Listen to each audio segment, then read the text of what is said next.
From the National Newsroom of the Canadian Press, I'm Jason White. Stellantis says it'll move auto production that was planned for an Ontario facility to the United States. U.S. President Donald Trump's tariffs on vehicles and the key metals used to make them aim to bring more auto assembly into his country. Industry Minister Mélanie Joly says she's disappointed in Stellantis' move. It's completely unacceptable. So we will fight for these jobs. We will fight for the jobs at Brampton. We'll fight for the jobs that were committed by Stellantis, and we'll fight for our auto sector. Joly says Stellantis has commitments with the government and expects it to support the Brampton, Ontario plant workers until at least 2027. Prime Minister Mark Carney used a hastily convened meeting with world leaders at U.S. President Donald Trump's peace summit in Egypt to push for deepening trade ties with the Middle East. A senior government official says the meeting led to unusually productive discussions on post-war plans for Gaza, since world leaders were all trapped in the same room together for hours without the usual diplomatic formalities. Carney also used the meetings to make progress on talks about deepening Canada's economic relationships with countries like Qatar and Saudi Arabia.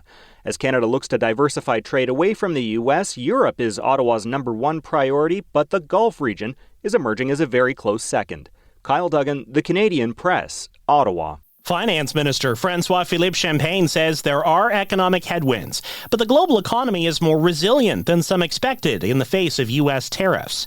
A new International Monetary Fund report says worldwide economic growth has been sluggish, but not as poor as previously predicted. Newly obtained documents show interest in government-chartered flights out of Lebanon last year quickly waned. About 7,400 people filled out forms for emergency help during the fighting between Hezbollah and Israeli forces, but only about 1,200 took the government up on the offer. Canada spent nearly 3 times as much to keep chartered planes on standby than it did to fly people out.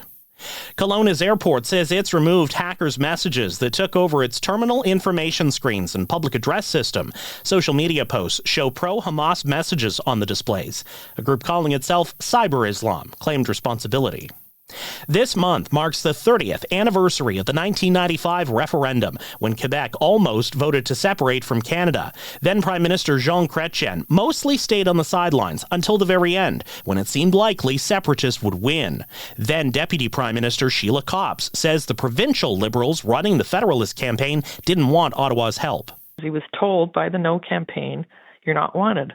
And they came close to losing it, and had he not stepped in, I think we would have lost the country. Chrétien made a televised address in the days before the vote, and a unity rally in Montreal drew thousands from across the country.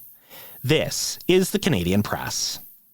In sports, Shane Bieber gets the start for the Toronto Blue Jays tonight as they visit the Seattle Mariners in Game 3 of the American League Championship Series. George Kirby gets the start for the Mariners. Toronto fan Valerie Conrad and her grandchildren hope the Jays can win tonight. We're due for the World Series. I feel like Yeah. we're going to get it.